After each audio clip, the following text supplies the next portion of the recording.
Hello and welcome to YAGR, your one-stop shop for high-quality game reviews. Today we will be doing our deep dive on Agents of Mayhem, brought to you by Deep Silver Volition Studios, the same people who brought you great games such as Saints Row. Our playthrough team has had roughly 8 hours of in-game actual playtime, and we will jump straight into the deep dive. First thing, like we always talk about, will be the art and graphics of the game. As you can see, some of the pros of this game include its very comic booky art style, to include the cutscenes, which are very, very comic book stylish. I don't know if it's just kind of this wave going through the gaming industry, or maybe it's something that multiple people show some significant interest in and there's some marketing information behind it, but there seems to be a lot of interest in doing this comic book-esque style gameplay and cutscenes. Maybe it's the popularity increased by companies like Blizzard doing more comic book based stuff, especially with the release of Overwatch and comic book adventures and things like that. But I think that this game very much benefits from it for a few reasons. In addition to that, it is pretty much in the vein of Deep Silver Volition's strengths. They know how to play to their strengths. And the art style is extremely similar, if not roughly the same as the Saints Row games that did them so well. So why does this art style work so well is a good question, and that's because basically you're playing an agency of super maybe heroes. It's pretty entertaining, to say the least, to watch all these characters who belong to an organization known as Mayhem claim to be heroes to stop the bad guys, but certainly when they advertised the game and said bad meets evil, they weren't kidding. These heroes blow things up, shoot indiscriminately, all in the name of defeating the bad guy organizations named after various sins such as gluttony, pride, and whatnot, as you run around Korea, South Korea. That brings us to the next component of art and graphics, which is the way they represented South Korea. I thought it was pretty cool because it clearly has some inspiration from the way South Korea currently is now, with a lot of very tall high-rise buildings, frequent construction, things like that. And they represented that pretty well while kind of futurifying it a little bit. So I thought that was kind of clever. I think they did a good, decent representation of that. It's obviously not hyper-accurate or anything like that, but that certainly isn't the selling point of the game. Especially when you run around shooting a million bullets out of a gun that would never have a magazine that size, and etc., etc. So, the graphic style beautifully represents the locations that they want to display, giving them the freedom to change them the way they want, and very much involves the comic book action hero theme that they were going for. And as such, graphic and art style, A+, nicely done. Some of the complaints that we at YAGR have about some of the art and graphics is sometimes they can be a little overly flashy, as is popular that we've seen from Deep Silver Volition before. They go pretty over the top with some of the effects, and it can have some drawbacks. Most of the time it's really cool, but some of the drawbacks involve there being just way too much going on your screen at any given time. And when you run into some moments of reasonable difficulty in a high-action, fast-paced game that's constantly throwing action at you, such as this one, having too much on your screen can be kind of frustrating, but really a minor gripe.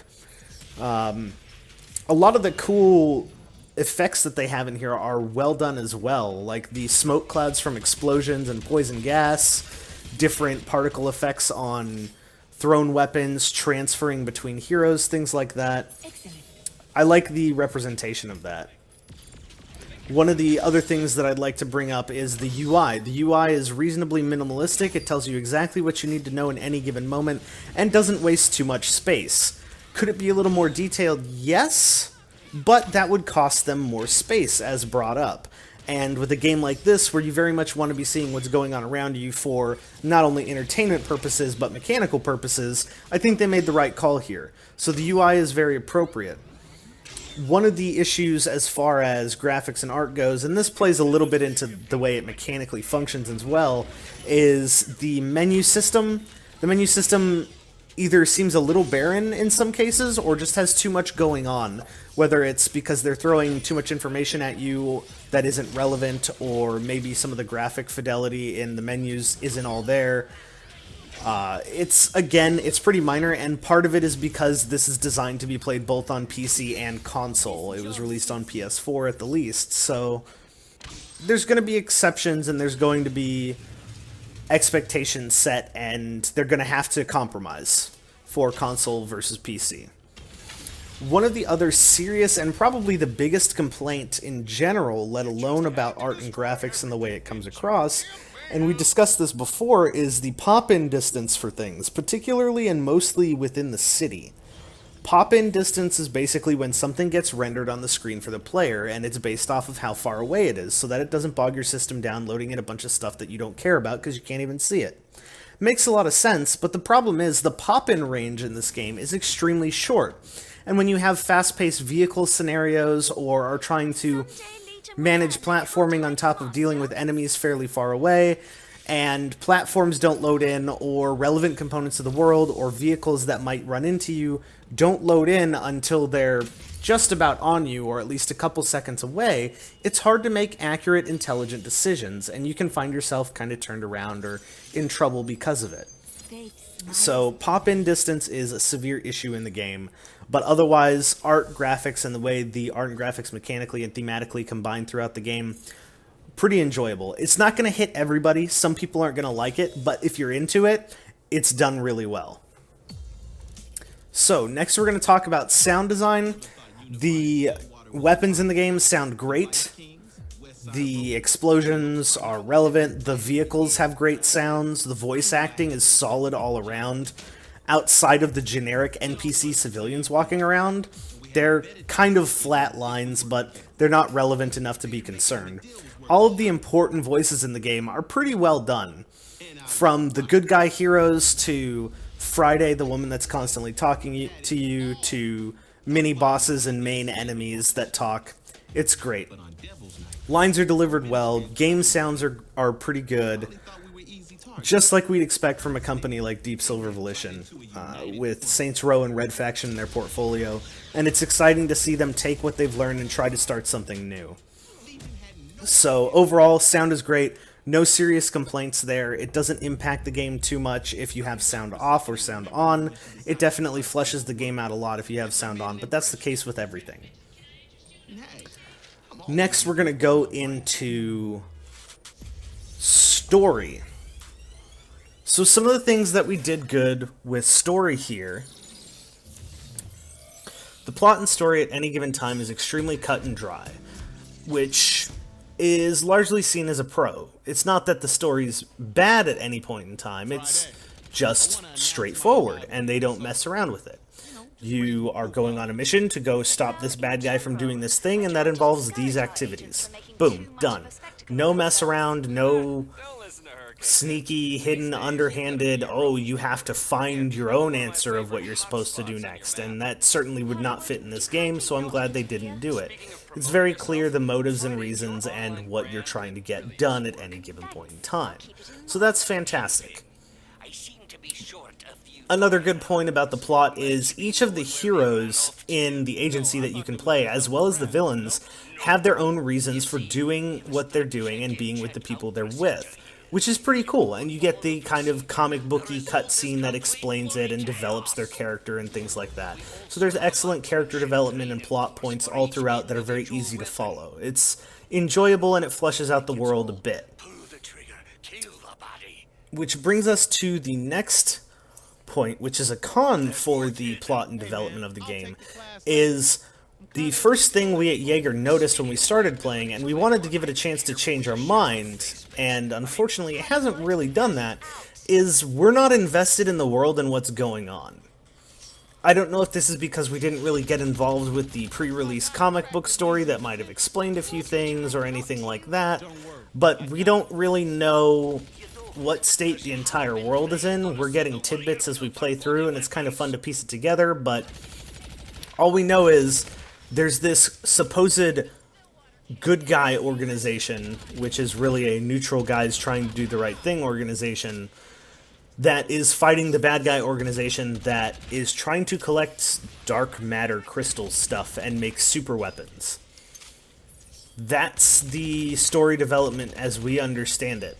And we don't know why the bad guys are doing this. We don't know why this good guy organization is formed at all. We just know that it exists. And you learn a little bit about the world and why civilians aren't really that fazed about what's going on. Which is nice that they put the reason in there, but it's literally, oh, they're used to it. So the reasoning there is kind of weak at best, I guess. And the longer we play through it, the more invested we get with each individual character and why they're doing it, but we still don't totally understand why they're so connected to this organization and what the organization actually holds for them, and we also have no idea what the bad guy's big plan is. Now, granted, you shouldn't have all the secrets revealed to you at the start of the game, that'd be no fun and certainly wouldn't be conducive to a plot, but we have no reason as the player to be invested in what we're doing other than it's fun to shoot people and we don't have to worry about the repercussions, at least within a gaming sense. So they're really banking on the fact that the gameplay is going to be fun and engaging without making the storyline something that the player themselves is invested in. It's really the characters that are invested, and the player doesn't feel much connection to that. At least that's our feelings at YAGR. In some cases, that's going to be different than others, and there are some ties into the Saints Row universe, but it's certainly not a strong tie-in. It's more just flavor to say, hey, yeah, this can kind of be connected, particularly the DLC where you can get Gat from Saints Row as a hero that's playable. It doesn't have any relevant connection to what's going on in the world, but it's there to provide a little bit of flavor and interest. So those are our general opinions on the plot and development, some of the good, some of the bad. And if you're into a game for it being a reasonably fun game, then the plot's not that big of an issue. But if you really need to be invested as a person playing a game, it's going to cause a little bit of a struggle for you to want to get invested in it. Maybe if you put a little bit of extra research into some of the comics and online things that Deep Silver Volition has put online for the game, it might get you a little more involved and satiate that need. But it is definitely a weak point within the game. Next, we're going to go over the big section of mechanics. We're going to go over first combat, and then we'll roll into a few other subsections. So, combat within the game, some of the awesome things that it does is you roll out with a team of 3 agents typically. Sometimes you'll get solo missions that develop an individual story like we talked about before. But typically you'll have a team of 3 agents. You can build your own team, but there are very clearly recommended teams within the game that have effects that are generally beneficial to have together. So, characters will have certain passive bonuses, like one of the beginning characters, Fortune, is good at removing enemy shields, whereas one of the other beginning heroes, Hardtack, is great at removing enemy armor. And then the third one does extra damage to boss and elite enemies. So you can see these kind of recommended teams that they have, as well as you can build your own teams based on what you like to play, very clearly have strengths and weaknesses that are supplemented by the 3 individuals you take on your team, which is great. And switching between them in the field on the mission is relatively seamless. I say relatively seamless because as I'm playing, and this goes for more than just switching heroes, which we'll get a little bit more into when we hit the cons section, is sometimes I have to input the command to switch heroes and do other things more than once. I don't know if that's because there's a command limit at any given time, if it's processing something in the background and can't react fast enough, but in particular with the hero switching for combat, it's very important to make sure that's quick. So we'll go into that in a little more detail in a minute. We're talking about what's good about it. And in general, the hero swapping and bringing 3 different heroes with you is quite good. It's fun to have that versatility and also have the freedom to pick a couple different things that I really like. Because while the roster of heroes isn't huge, it's reasonably decently sized, and they all generally do pretty significant things when it comes to combat.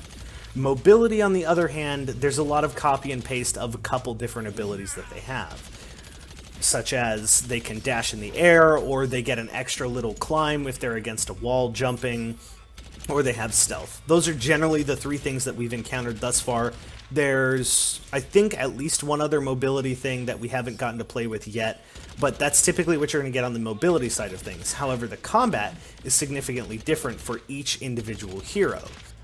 Not only do they each have their individual weapons, which range from a single SMG to an assault rifle to a burst rifle to a bow and arrow to a freeze cannon to I think there's a sword involved, shotgun. You have a whole array of different weapons, some of them crazy, some of them more benign, each of them with their unique little quirks and abilities. And they did a great job making each of the weapons you have at your disposal and all of the skills you have at your disposal in combat feel unique.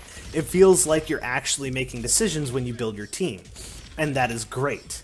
You're going to value certain things more as certain players, such as I like to be very tanky when I roll out, so I'll usually bring along guys that have a lot of base HP and shields, but typically those guys do a little less damage and are a little slower. So you can build your team to be balanced, you can build your team to be focused on one thing in particular, or anywhere in between, and I think that's great. It's a lot of customization that very much speaks volumes when you get in the middle of combat. Another good thing about combat is it is reasonably difficult, and there is quite a large range of difficulties you can set when you go into any given mission. That's fantastic. It answers the question of everyone's play desire as far as difficulty goes. From extremely easy walk in the park, I just want to hang out and shoot people, to this is super challenging and near impossible unless you're super good at these kinds of games. And it's great that you have those things, but one of the concerns when you have that kind of system in the game is there enough risk-reward involved? And there certainly is in Agents of Mayhem. You get percent increases in both XP and cash earned.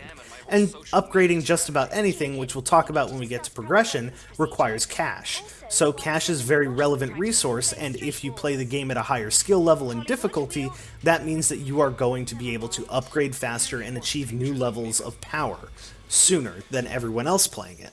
So that's pretty awesome. I enjoy that, and I'm glad that there is a proper reward system for players who are just generally better at the game and willing to do it at a harder difficulty than other players.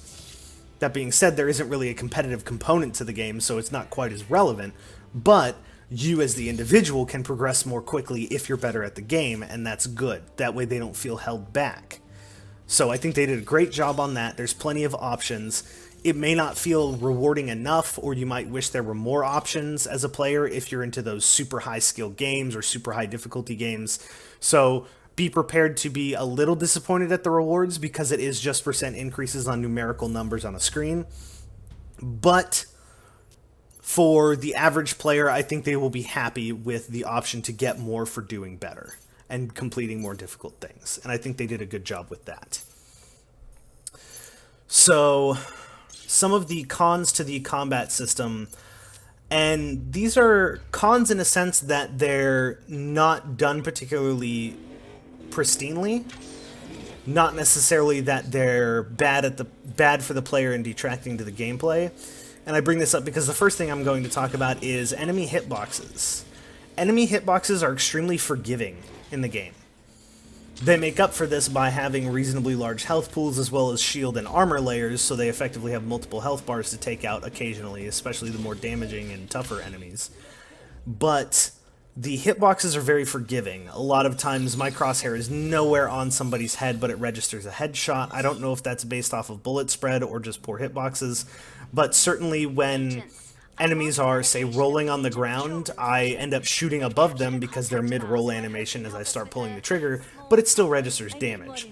So the hitboxes are more general areas around the target, rather than very specifically molded to each individual model, which is understandable because there are quite a few enemies on the screen at any given time. You can't really have that level of precision most of the time. But for those of us who are looking for extremely accurate gameplay, that could be a downside, but it could also be an upside for some players. I know I'm certainly not always interested in having to have hyper precision involved in my gameplay, especially in a game like this, where it's just more about run and gun and have some fun. One of the other issues with combat in particular is there's not really a way to convey the dodging ability cooldown. So each character has a mobility function that they can use while on the ground, and sometimes they can use it in the air. It's typically an evasion dodge. You dash in a direction that you're holding the stick, but some characters have things like stealth and a couple other neat things, which is pretty cool. But the issue is, at the start of the game in particular, it has a relatively important cooldown to be aware of, and nowhere on the screen is that cooldown represented. That is a big issue in combat, especially when survivability can be pretty questionable for characters with lower HP and higher damage output. The special ability that each character has is represented well enough with a counter on their icon in the lower right, but the actual dodge and survivability mechanic that each character has is not represented anywhere. This quickly becomes a non-issue, however, in that once you get one of the fairly low-level, cheaper upgrades, the cooldown is negligible at best, maybe about a second and a half. So it doesn't become a sustained issue. It's a short-term issue, but it's still one that should be relevant to those looking to pick up the game. It's something that could have been included but wasn't, essentially. So that is one thing that is an issue, and additionally to that, some of the other issues with combat are the mobility evasion stuff that we have been talking about doesn't really provide iframes. It just helps you reposition and dodge things coming your way. While iframes are extremely important in precision-based games, and this certainly isn't exactly a precision-based game, they're important in survivability of a character. And when you don't have iframes involved, the evasion becomes much less effective and important. It can help you avoid some pretty telegraphed, powerful attacks, but outside of that, it's going to be more beneficial to be jumping around in the air than dodging around on the ground, unless you have other buffs applying to it. So that is something to keep in mind, is the evasion system may not be as important as some folks would hope in high-skill gameplay, if that's what you're looking for. Outside of that, the combat is relatively enjoyable, the abilities seem significant, however, it does get quite repetitive. There is only a limited number of enemy types, sometimes you'll run into more, and the repertoire grows as the game goes, but generally doesn't have that much involved in it. There's the normal run-and-gun shooter types, there's some ninja dagger throwers, there's snipers, you know, the natural repertoire of things you're going to see in this game. But outside of that, there's nothing crazy or significant unless it's a boss. There's some cool big badass robot guys, but they all do exactly the same thing, so once you fight one, you know what you're doing. So if you're looking for a unique repertoire of enemies, you're going to be sorely disappointed. That being said, there's no shortage of enemies to shoot at any given time, so it may be a good thing that they're not too complex. We'll leave that for you, the player, to decide. Moving away from the actual combat mechanics of the game, which in summary were effective and reasonably high quality with a couple of fidelity questions as well as an issue with repetitiveness, we're going to move on to the menu system and upgrade system within the game, and we'll spend a short time on this. Basically, it's your standard run-of-the-mill progression system, which there's nothing wrong with that. It's very easy to understand. You spend resources to get bonuses, and the bonuses are very clearly stated. So that's always good to have something simple but effective. And you can actually grow your agency, not just the individual heroes, which is pretty interesting too. Basically, you get blanket buffs for everyone you run out into the field, as well as passive bonuses for the agency itself, such as income and things like that. So, it's standard, but it's good. It's done properly, it's done effectively. One of the issues with it, however, is in these upgrades, there are certain status effects that become relevant, such as Empower, Haste, and a few other things. A whole plethora, a list of buffs and debuffs. While some of them are fairly self-explanatory, we'll take, for example, Panic. It's going to cause people to run in fear. That is very obvious. That's what that status effect is going to do. However, there's some things that aren't obvious. And the game never takes a moment to tell you that. You have to open a menu, look at the status effects list, and identify what each of them does. Well, this is nice because you can parse out what's relevant to you at any given time and also access it whenever you want. it also feels like it's a little incomplete as a game because it never tells you the whole incomplete mechanic system of it. So that's a little concerning. We're going to run into progression while we talk about these menu systems, so we'll wrap that up together. The progression system is also fairly simple and largely linear, but it's done well. It's easy to understand, which is always a plus, and you kind of know what direction you want to go in while you're still given a couple different options. Basically, your heroes start at level 1, they can get up to level 20, and then you upgrade them to what's called a super agent, and you can get, I believe, all the way up to level 40. Each level increase provides base stat bonuses to health, shields, and damage, which is always a good thing, and it's done at a seemingly reasonable progression rate so that you can slowly increase the difficulty at which you're playing at, which increases your rewards and enables you to upgrade your other heroes that you don't play quite as much a little bit faster, which is pretty nice. But one of the issues with it that I had mentioned already is it's fairly linear. Basically, each hero has 4 different passive upgrades, with one of them affecting the entire squad if they're part of the squad, and then they have 3 things called core upgrades, which are permanent, always active upgrades when you play that hero, and they typically affect either your ability or your ultimate attack or maybe one of your other features of your character. And these cores are gained through collectibles on the map, as well as killing specific enemies and reaching milestones within the game. This is all standard that we've seen before. It gives a little bit of option, but again, it's largely linear. You don't have a lot of options.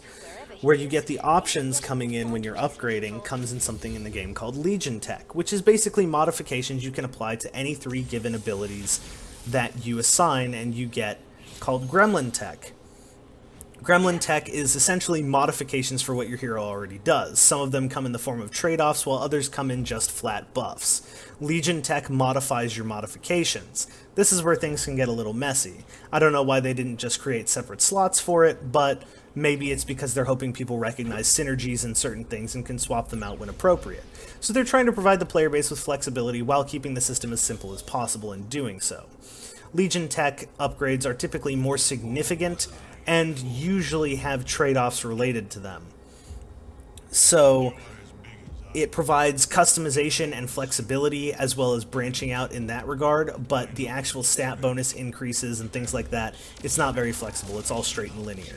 So they try to make up for their shortcomings, which is a pro, but whether it's effective or not is going to be on a case-by-case basis. Some of us here at YAGR weren't major fans of it in all the cases, but others seem to like the simplicity of it in addition to the effectiveness.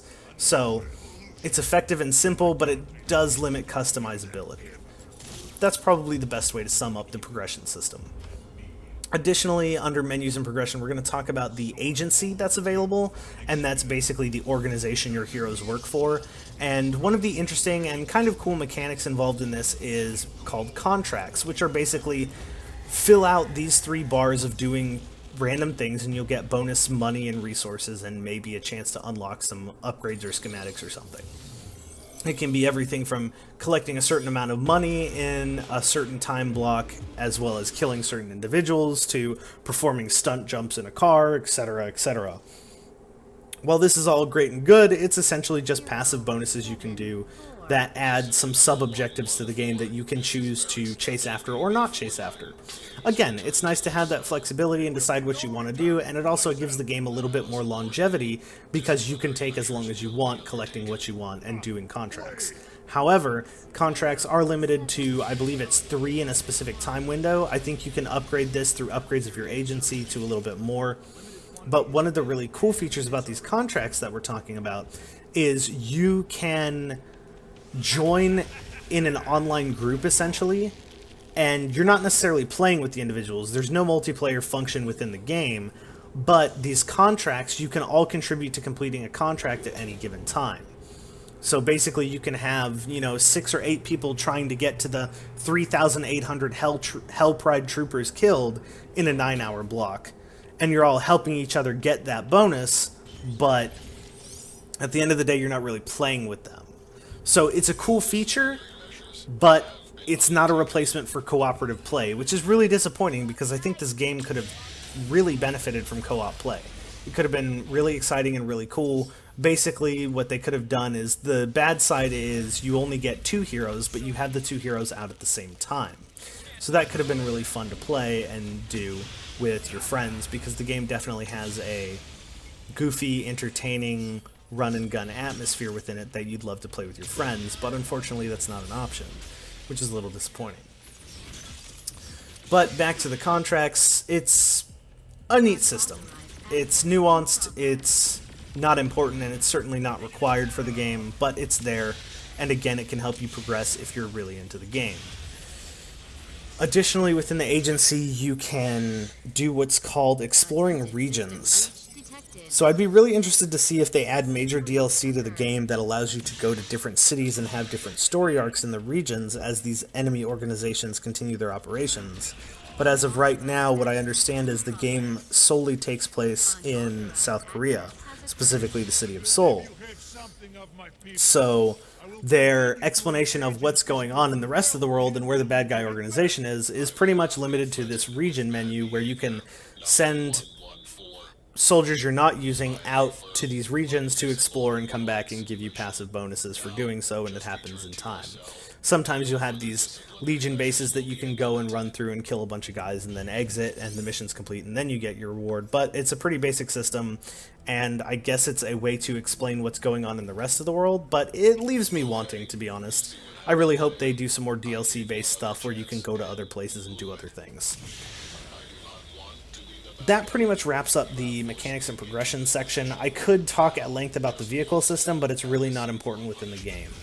The vehicle combat is fairly simple. You basically just have to push them into walls and other structures to kill them. It's not great, it's not intuitive, and it's not as enjoyable as I would hope from a company that made a game like Saints Row, but it works. So don't buy the game for the vehicle combat, but it's there and it works. That's pretty much all we have to say about it. And we'd like to touch a little bit on performance, because that was a big complaint that everyone was having with the game, and I'd like to point out that running this game on the system that we have here at YAGR, it ran just fine. We didn't really have any serious issues as far as performance goes.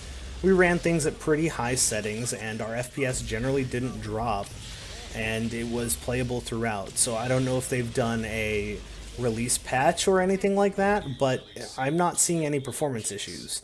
That being said, it certainly would have issues on a substandard system, but some people claiming there were performance issues had systems better than what we're running here at YAGR. So that leads me to very much believe that Volition may have put out an early patch for it to improve performance. That being said, that's a smart move on the company, but it shouldn't have been required in the first place. So that is definitely something to keep in mind when you're looking into the game. It may not run as well as you're hoping, although we at YAGR didn't have an issue with it. So take that into account when you're looking at the game, and always remember, Steam has a wonderful refund system as long as you have under 2 hours played on the game. So play the game for about an hour and a half, reassess what you think of it and how it performed, and then make your decision at that point. That would be our recommendation here at YAGR. And in short summary, the art and graphics are overall thematically appropriate, if not a little overdone. They might hit base with you, they might miss. It's very comic booky, but if you enjoyed Saints Row, you'll enjoy the graphics and art within this game. The pop-in is a serious issue, however, and can impact gameplay. There is no way to improve it as of yet, but we're hoping there might be a patch for it at some point in time. However, it should be noted that Deep Silver Volition has not mentioned anything about this that we're aware of at time of recording for this video. Next, we did sound, which overall sound is solid throughout the entire game, no serious complaints there. Some of the lines are pretty well delivered, some of them are not so delivered, but all of the important ones and all of the named characters are done well. Next, we talked about plot and story development and character progression development as far as the story goes. And the characters very much feel like they should be involved in what they're doing, and you know what each character is about very obviously. Some of them are a little stereotypical, but overall they're enjoyable. Some of them are pretty funny, and you might end up identifying with one or two of them.